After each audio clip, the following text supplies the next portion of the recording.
15절에서 22절 말씀, 신약성경 갈라디아서 3장 15절에서 22절까지 신약성경 3보면 한 절씩 말씀 받겠습니다.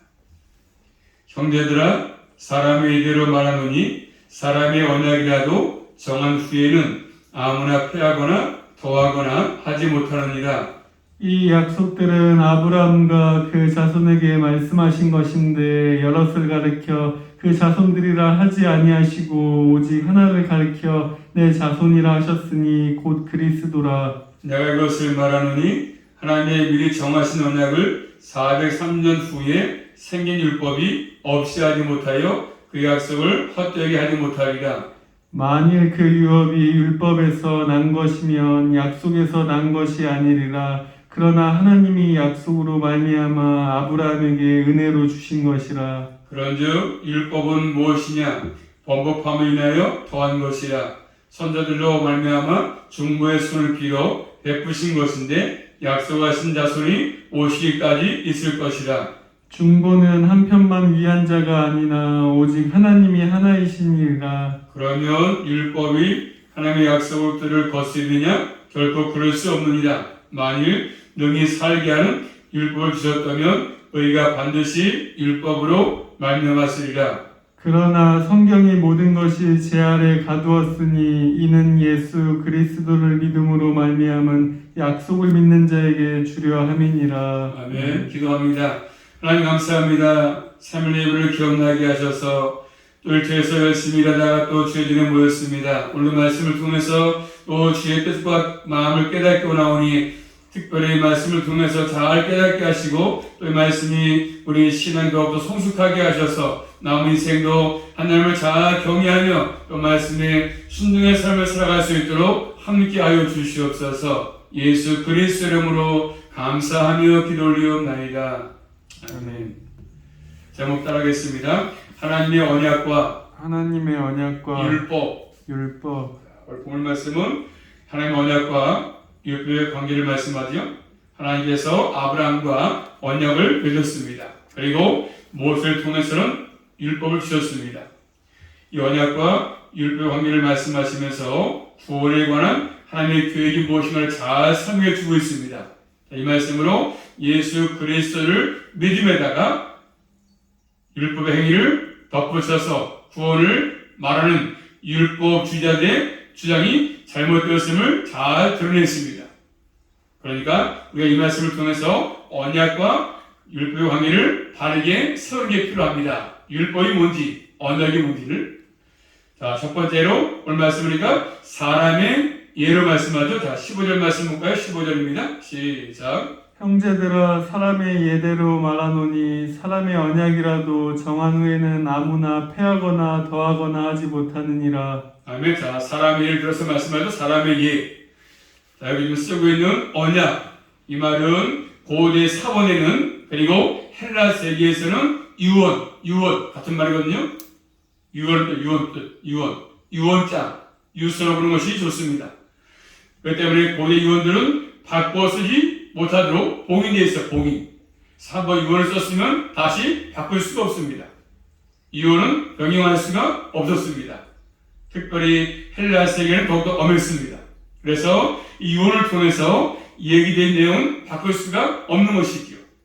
한번 작성한 유언장은 변경할 수가 없었습니다. 바울은 그것을 마음에 두고 지금 본문에서 말하는 것이죠. 그리고 70인역에서는 언약, 의미로 상해로 언약. 인격의 가장 중요한 특징은 뭐죠? 약속이죠. 약속하고 지키는 것입니다. 약속했으면 지키는 것입니다. 그리고 책임을 지는 삶을 사는 것이거든요. 신실함. 예를 들면 미국 대통령으로서 링컨 같은 대통령은 어릴 때부터 이제 부모님에게 엄마 아빠에게 얘기했답니다. 엄마 아빠가 그래서 이제 너는 어머니가 약속했는데 술과 담배를 하지 않겠다. 약속해놓고 그 약속을 지키기 위해서 링컨은 술도 담배도 하지 않았다는 것입니다. 약속을 지키는 것이지 않습니까? 자, 그런 것처럼 하나님은 인격적인 존재이기 때문에 신실한 분이시거든요. 그렇기 때문에 하나님은 한번 약속하신 것들은 절대로 변명하거나 바꾸지 않는 것입니다. 사람 새해도 주 약속이 소중한데, 그래서 신실한 사람은 약속한 다음에 약속을 바꾸거나 하죠. 변명하지 않지 않습니까? 바꾸지 않습니다. 하물며 신실한 하나님께서 우리에게 약속하신 것들은 반드시 바꾸거나 변명하지 않으십니다. 반드시 약속했으면 그 약속을 이행하시는 것이지 않습니까? 한번 유언했으면 바꿀 수가 없는 것이죠. 하나님은 자신의 언약의 말씀에서 신실한 분이기 때문에 약속했으면 반드시 지키는 분이십니다. 그래서 좀 사람의 예를 들어서 말씀을 해주고 있지 않습니까? 사람으로서 정의는 아무나 패하거나 더하지 않는데 하나님께서 패하겠냐? 그런 것이지 않습니까? 자, 또 두 번째는 바울은 하나님이 하신 약속의 내용이 뭔지 말씀하죠. 내용이 자, 약속의 공적인 의미가 뭐냐면 자, 본문 16절 말씀 봅니다. 16절 시작. 이 약속들은 아브라함과 그 자손에게 말씀하신 것인데 여럿을 가르쳐 그 자손들이라 하지 아니하시고 오직 하나를 가르쳐 내 자손이라 하셨으니 곧 그리스도라. 아멘. 자, 하나님께서 아브라함과 자손에게 말씀하신 것이 하나님의 약속인데 그때 하나님께서 아브라함과 약속하시면서 그 자손들이다, 후손들이다 복수를 사용하지 않고 그 자손, 씨, 단수를 사용했습니다. 단수. 그러니까 그 자손 누굽니까? 공적으로 예수 그리스도죠. 단수, 예수 그리스도. 예수님을 통해서 죄 사함 받고 영원한 생을 얻는다고 말씀하죠. 많은 자손들이 아니라 자손, 단수를 썼습니다. 하나님의 약속의 핵심은 예수 그리스도, 예수 그리스도, 예수 그리스도. 자, 하나님께서 아브라함을 먼저 불렀습니다. 여호수아 찾아볼게요. 말씀을 여호수아 24장 보시면 하나님께서 아브라함을 먼저 부르셨는데 여호수아 24장 2절 3절 말씀 보시면 여호수아 24장 2절 3절 말씀 시작. 여호수아 24장 2절 3절 창세기, 출애굽기, 레위기, 민수기, 신명기, 여호수아 24장 2절 3절 말씀 시작. 여호수아가 모든 백성에게 이르되 이스라엘 하나님 여호와의 말씀에 옛적에 너희 조상들 곧 아브라함의 아비 나홀의 아비 테라가 강 저편에 거하여 다른 신들을 섬겼으나 내가 너희 조상 아브라함을 강 저편에서 내어 가나안으로 인도하여 온 땅을 두루 행하게 하고 그 씨를 번성케 하려고 그에게 이삭을 주었고. 아멘. 자, 아브라함의 아버지 데라가 강저편에서 거하면서 다른 신을 섬겼습니다. 그래서 하나님께서 아브라함을 강저편에서 이끌어 내셨다고 하십니다. 아버지는 우상을 섬겼지만 그래서 하나님께서 아브라함을 강저편에서 불러냈습니다. 또 사도행전 와서 보시면 이렇게 아브라함을 부르신 사건, 강저편에서 아브라함을 이끌어내셨다. 사도행전 7장 2절 말씀 보시면 사도행전 7장 2절입니다. 시작. 스데반이 가로되 여러분 부형들이여 들으소서. 우리 조상 아브라함이 하란에 있기 전 메소포타미아에 있을 때 영광의 하나님이 그에게 보여 영광의 하나님이 나타나서 아브라함을 불렀다. 이렇게 말씀하고 계시죠. 그러니까 아브라함도 하나님의 부르심을 은혜로 받았습니다. 은혜 가운데 부르신 것입니다. 아브라함이 남보다 훌륭해서 선한 일을 많이 해서 그렇죠. 해서가 아니라 하나님의 부르심이 먼저였습니다. 하나님께서 아브라함을 부르신 것이 은혜였죠. 은혜. 그 하나님이 아브라함을 부르신 목적이 뭐죠? 왜 불렀습니까?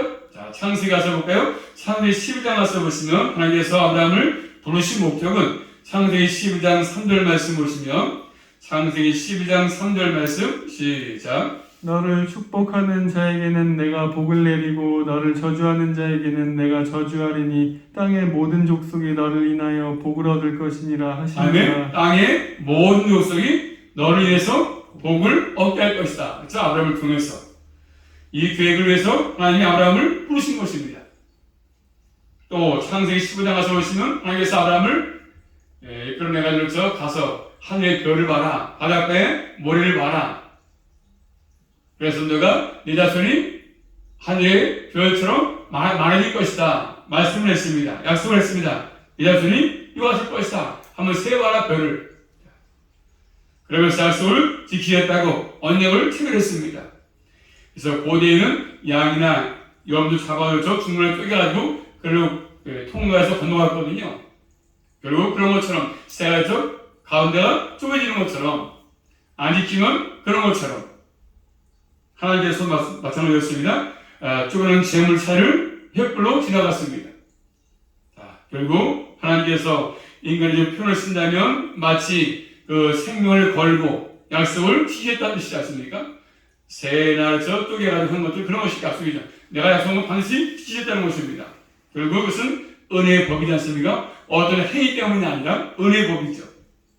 하나님께서 언약의 말씀을 주시고 언약을 맺으신 것은 율법을 주기 이전이죠. 자, 아브라함이 뭔가를 하나님 앞에서 완전하게 행기 때문이 아니라 하나님의 약속은 어떻게 났습니까? 하나님의 약속은 내가 뭘 사겠다는 것이죠. 하나님은 내가 뭘 사겠다 이렇게 말씀하십니다. 약속은 내가 무엇을 하겠다. 율법은요, 너는 여기서 하라, 하지 말라. 나타나지 않습니까? 율법은 하라, 하지 말아야. 하나님은 내가 이게 하겠다 말씀하십니다. 이런 구조가 되어 있어, 구조가. 자, 하나님의 약속은 하나님의 계획이야, 계획. 하나님께서 주도권을 가지고 모든 것들을 이루어가시겠다는 것이지 않습니까? 하나님께서 이루어가시는 것이 사람에 의해서 결정되는 것이 아니지 않습니까? 자, 예수 그리스도께서 이 땅에 오신 것은 약속의 근명 것이 율법의 근명 것이 아니거든요. 율법 이전에 약속이 있었습니다. 약속 따라서 예수님이 이 땅에 오신 거 아니겠습니까? 자, 그래서 아브라함과 약속 후에 율법이 주어졌습니다. 모실 때. 자, 그렇기 때문에 그 약속을 율법이 폐하거나 깨뜨릴 수가 없다고 말씀하셨습니까? 본 말씀 볼까요? 17절 말씀, 17절 시작. 내가 이것을 말하노니 하나님의 미리 정하신 언약을 4대 3년 후에 생긴 율법이 없이 하지 못하여 그 약속을 헛되게 하지 못하리라. 그렇죠? 자, 내가 말하노니 하나님의 미리 정하신 언약, 은혜 언약이죠, 은혜 언약. 정하신 것을 4대 3년 후에, 그렇죠? 그리고 생긴 율법이 폐할 수 없다. 헛되게 하지 못한다, 율법이. 그래서 모세에게 주어진 하나님의 율법이 아브라함에게 하신 약속을 폐하거나 깨뜨리지 못합니다. 그래서 18절 말씀 보니까 그 유업을 말씀하죠. 유업. 이것은 율법에서 난 것이 아니고 아브라함에게 은혜로 주신 것이다. 읽어볼까? 18절 말씀 시작. 만일 그 유업이 율법에서 난 것이면 약속해서 난 것이 아니리라. 그러나 하나님이 약속으로 말미암아 아브라함에게서 은혜 주신 것이다. 그렇죠. 은혜로 주신 것이다. 그 말씀하지 않습니까? 율법에서 난 것이 아니고 아브라함에게 은혜로 주신 것입니다. 그렇기 때문에 400년 후에 생긴 율법이 그 은혜의 법을 약속을 폐하거나 헛되게 할 수 없다고 말씀하십니다. 어떤 인간의 행위 요구 없이 값없이 준 선물이지 않습니까? 그러므로 약속은 하나님의 은혜의 선물입니다. 영원한 선물이죠. 18절에 말한 것처럼 하나님이 약속으로 말미암아서 아브라함에게 주신 것이다 이렇게 말씀합니다. NIV 성경에서는 그 약속으로 그의 은혜로 His grace 이렇게 말하고 있습니다. 그런 것처럼 우리가 예수 그리스도의 십자가와 부활을 믿고 구원을 받은 것은 아브라함과 약속하신 그 약속에 우리가 참여하고 참여. 이 인물이 뭐예요? 아브라함의 복을 누리고 있지 않습니까? 우리 이미 예수 그리스도를 믿음을 통해서 아브라함의 복에 우리 이미 참여한 것입니다. 앞으로 줄 것이 아니라 이미 복에 참여했지 않습니까? 이 복을 받았지 않습니까? 받았어 이미. 그래서 아까 말한 것처럼 창세기 12장 3절에 이미 복을 받았습니다. 아브라함을 통해서 전 모든 민족이 복받을 것이라는 것처럼 우리 복에 참여했지 않습니까? 그러므로 우리는 이미 구원을 받았고 예수를 믿고 구원받고 그 기업을 누리는 것이 된 것입니다. 자, 그렇다면 하나님의 율법을 주신 목적이 뭐겠습니까? 주신 목적? 율법의 교수가 율법을 왜 주겠습니까? 우리에게 그 율법 주신 목적을 가르치는데, 자, 구원은 하나님의 약속을 따르는 것이고 예수 그리스도를 믿음으로 주어지는 선물인데, 그렇다면 율법을 왜 주겠습니까? 율법은 어떤 의미가 있겠습니까? 자, 바울이 율법의 행위로 구원받지 못한다 말하는 것은 율법이 전혀 필요 없다. 그런 뜻이 아니거든요. 자, 역시 하나님의 계획과 뜻을 이루는 데 중요합니다. 자, 율법을 왜 줬겠습니까? 왜 줬습니까, 우리에게? 자, 본 말씀 볼까요? 19절 말씀. 율법을 주신 목적이 뭐냐 하면 19절 말씀. 시작. 그런즉 율법은 무엇이냐? 범법함을 인하여 더한 것이라. 천사들로 말미암아 중보의 손을 빌어 베푸신 것인데 약속하신 자손이 오시기까지 있을 것이라. 아멘. 자, 율법이 주신 목적이 뭐죠? 왜 주신 거 율법을? 죄 때문에 죄 때문에. 그래서 죄 때문에 죄. 죄를 깨닫게 하기 위해서 율법을 주신 것이죠. 죄를 깨닫게 하기 위해서. 로마서 3장 20절 말씀 보십니다. 율법 주신 목적은 죄 때문인데 죄를 깨닫게 하기 위해서 율법 주신 것입니다. 로마서 3장 20절 말씀. 로마서 3장 20절 보겠습니다. 한번 시작. 그러므로 율법의 행위로 그의 앞에 의롭다 하심을 얻을 육체가 없나니 율법으로는 죄를 깨달음이니라. 율법으로는 죄를 깨닫는다. 또 7장 가서 보시면 로마서 7장 7절 말씀 보시면 자, 율법으로는 죄를 깨달을 수 있다. 로마서 7장 7절 말씀 시작. 그런즉 우리가 무슨 말하리요? 율법이 죄냐? 그럴 수 없느냐. 율법이 죄냐? 그럴 수 없느냐 말씀하시면서 율법으로 말미암지 않고는 내가 죄를 알지 못한다. 그러면서 말씀하죠. 율법이 탐내지 말라 말씀하기 때문에 탐심이 죄구나 알았다는 것이지 않습니까? 그러므로 율법은 죄를 죄로 밝히는 역할을 하는 것입니다. 역할을. 죄를 범법이라 말씀하시는데 하나님의 법을 범하는 것입니다. 법을 거스르는 것이지 않습니까? 그래서 율법은 이 죄의 실체를 잘 드러냅니다. 그런 역할을 하는 것입니다. 다시 말하면 율법은 마치 뭐가 거울 같아, 거울. 거울 보면서 그렇죠? 아, 내 얼굴에 뭐가 묻었구나. 그렇지만 그 거울이 묻은 것을 씻을 수 없지 않습니까? 씻는 건 뭐죠? 물로 씻어, 물로. 아, 거울 묻었으면 씻어야겠구나. 그런 것처럼.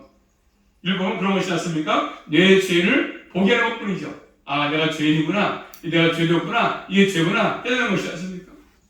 무엇을 고쳐야 하는지를 보여주지만 그 율법이 나를 깨끗하게 쓸 수가 없어. 씻는 것은 뭐죠? 물이잖아, 물. 율법도 마찬가지 아니겠습니까? 우리의 죄가 무엇인가를 보게 하지만 죄를 씻지를 못하지 않습니까? 오로지 우리의 죄는 예수 그리스도의 보배로운 피가 우리의 죄를 씻는 것이죠. 그래서 율법은 본 말씀 20절 말씀이니까 모든 것을 죄 아래 가둔다. 죄의 노예 상태가 되게 하는 것입니다. 죄에 감염된 상태, 죄로 말미암아서 감염되었다. 하나님께로부터 형벌을 받아야 하는 상태로 존재합니다. 그래서 19절 말씀 보시면 시작. 그런즉 율법은 무엇이냐? 범법함을 인하여 더한 것이라. 천사들로 말미암아 중보의 손을 빌어 베푸신 것인데 약속하신 자손이 오시기까지 있을 것이다. 누구에게 자손이? 예수 그리스도 아닙니까? 예수 그리스도가 오시기까지 있을 것이다. 주님이 오실 때까지 그 역할을 감당합니다. 그래서 율법은 의인은 하나도 없다는 사실을 깨닫게 하지 않습니까? 그래서 예수를 믿어야 구원이 있음을 깨닫게 하는 역할을 하는 것입니다. 율법으로서 중보의 역할을 한다 이렇게 말씀하죠. 그래서 19절에 중보의 손을 빌어 말씀하죠. 천사로 말미암아서 중보의 손을 빌어 베푸신 것이다 말씀합니다. 그러므로 무엇이 율법은 아브라함의 약속과 예수 그리스도의 사역의 중보 역할을 해서 중보 역할.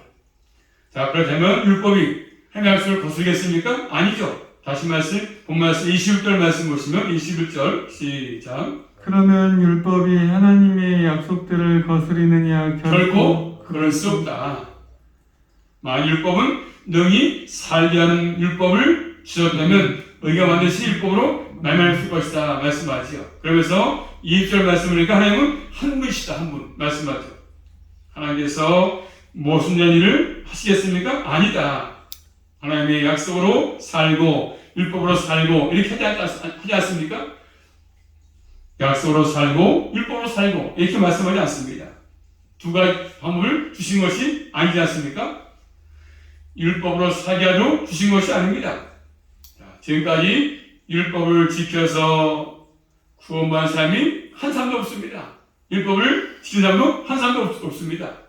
그래서 율법을 통해서는 하나님 앞에 어렵게 서지 못하는 것이지 않습니까? 그래서 오늘 말씀 결론적으로 22절으로 말씀하죠. 22절 시작. 그러나 성경의 모든 것을 제 아래 가두었으니 이는 예수 그리스도를 믿음으로 말미암은 약속을 믿는 자에게 주려 함이니라. 아멘. 자, 성경은 모든 사람 다 어디요? 주 아래 가둔다. 율법의 역할이 그런 거 아니겠습니까? 다 주 아래 가둘 수밖에 없습니다. 율법은 죄를 폭로해서 예수 그리스도 앞에 나오게 하는 것입니다. 역할하는 것이죠. 그래서 예수 그리스도 앞에 손들고 항복하도록 하는 것, 역할을 하는 것입니다. 그래서 율법은 오히려 하나님의 약속을 더 굳게 세우지 않습니까? 세우는 것입니다. 더 예수 그리스도를 믿지 않으면 안 되게 되는 것이지 않습니까?